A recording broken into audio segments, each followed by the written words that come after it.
Hello বন্ধুরা, কোণে দেখা আলো ধারাবাহিকের আগামী পর্বে দর্শকদের জন্য থাকছে একের পর এক চমক। আজকের পর্বে আমরা দেখতে পাব অনুভবের মুখের উপর একেবারে সোজাসাপটা জবাব দিয়ে দেয় বনলতা। নিজের মায়ের অপমান সে কোনোভাবেই মেনে নিতে পারে না। অন্যদিকে প্রশ্ন উঠছে, সুদেব কি সত্যিই তার স্ত্রী লাজুকে অস্বীকার করবে? অপমান সহ্য করতে না পেরে লাজু কি তবে শ্বশুরবাড়ি ছেড়ে হোস্টেলে চলে যাবে? বনলতা কি পারবে সুদেবকে সাহস জোগাতে এবং লাজুর প্রাপ্য অধিকার ফিরিয়ে দিতে, নাকি সম্পর্কগুলো আরও জটিল হয়ে উঠবে?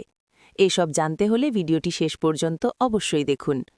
বন্ধুরা, বনলতা যখন রাগ করে বাবার বাড়িতে চলে যায় তখন অনুভবের বাড়ির লোকজন অনুভবকে বকাঝকা করে তাকে ফিরিয়ে আনতে পাঠায়।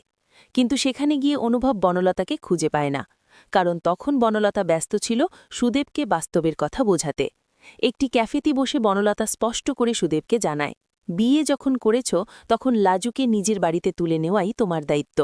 লাজু কেন পরের বাড়িতে আশ্রিত হয়ে থাকবে? কিন্তু সুদেব নিজের দুর্বলতার কথাই সামনে আনে। সে জানিয়ে দেয় তার বাবা মা এই বিয়ে মেনে নেবে না এবং জোর করে লাজুকে বাড়িতে আনলে তাকে ঘর ছাড়া হতে হবে। অন্যদিকে অনুভবের বাড়িতে লাজু আর অপমান সহ্য করতে পারছে না। চোখের জল নিয়ে সে অনুভবের বোনকে অনুরোধ করে তাকে কোনো হোস্টেলে দিয়ে আসতে। লাজুর এই অবস্থায় যে কারোরই মন ভারী হয়ে যাবে।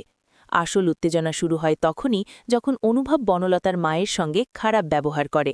কিন্তু বনলতা চুপ থাকে না। সে স্পষ্টভাবে অনুভবকে বলে, আমার মায়ের সঙ্গে তুমি যা করলে আমি যদি তোমার মায়ের সঙ্গে একই আচরণ করি তখন তোমার কেমন লাগবে? এই কথায় অনুভবের মুখ বন্ধ হয়ে যায়। এরপর বনলতা বাড়ি ফিরে আসে। পরিবারের সবাই যখন লাজুকেই দোষ দিতে থাকে তখন বনলতা পরিষ্কার জানিয়ে দেয়, তার রাগ লাজুর ওপর নয়। সে শুধু চায় লাজু যেন মাথা উঁচু করে নিজের স্বামীর ঘরে ফিরে যায়। বন্ধুরা, আপনাদের কি মনে হয়, বনলতা কি পারবে লাজুর অধিকার ফিরিয়ে দিতে? সুদেব কি সত্যিই ভীতু, নাকি সে লাজুকে যথেষ্ট ভালোবাসে না? অনুভব কি সোজাসুজি জবাব দিয়ে বনলতা কি ঠিক কাজ করেছে? লাজুর এখন চলে যাওয়া উচিত, নাকি নিজের অধিকারের জন্য লড়াই করা উচিত?